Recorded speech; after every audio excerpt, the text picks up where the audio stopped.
from the Christian perspective as well, when you're talking about biblical masculinity, I mean, it's sort of been made out as well that Jesus was just this, when he was here on earth, was just this free loving hippie, loves everyone, you do whatever you want type thing. No, he's coming back with a sword to rule. And when he came down, he was a strong teacher in the firmest respect. And things like marriage, a Christian institution that is supposed to represent, the husband is supposed to represent Christ in the marriage, and the wife, the church.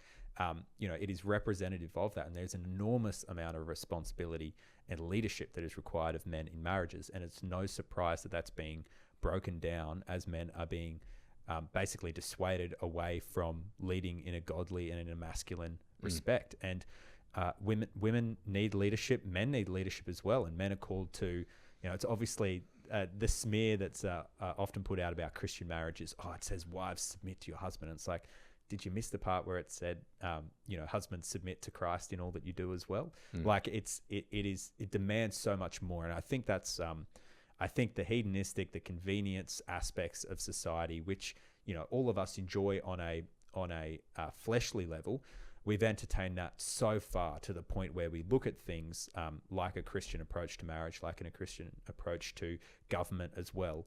And we say, well, that demands too much of us. It demands too much of a, too much forgiveness. It demands too much of a moral compass as well. All of these different things. It's like, it's not that deep, bro. And it's like, well, what are we doing here? What are we doing here? We've just removed so much of the responsibility and accountability and the requirement to be needed from young men. I mean, as a young man, you live off that. You feed off that responsibility and accountability. Once you get a hit of it, it can be daunting at first, but we're called to lead. We're called to be responsible. And I think a stronger, more masculine society with biblical masculinity at hand, not this sort of, modern reactionary type masculinity. I think that would do Australia a world of good. Look no further than Anthony Albanese not swearing on the Bible when he took the oath to take over as the helm of this country. I mean, I don't know what he's doing there, but that was really sad because throughout he's the first prime minister to not do that in history. And you might call me naive, but during the campaign, he obviously was talking about his Catholic faith a lot. And it was around the time that Pope Francis died as well. So he was talking about that a lot on the campaign. So I was doing lots of churches and I'm simultaneously praying for him and saying, okay, well, I hope this is genuine. I hope this is a conversion.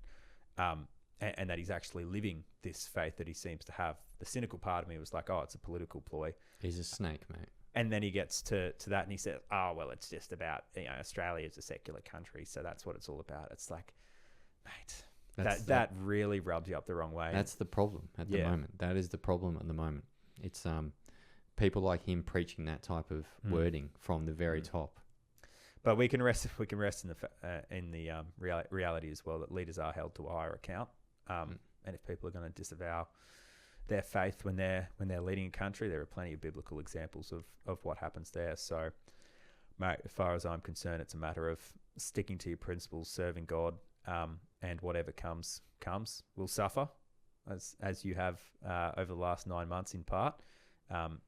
It's part of the calling, but ultimately, if we're staying true to the word, staying true to not ourselves, to God, then we'll be okay. We'll be okay in the end.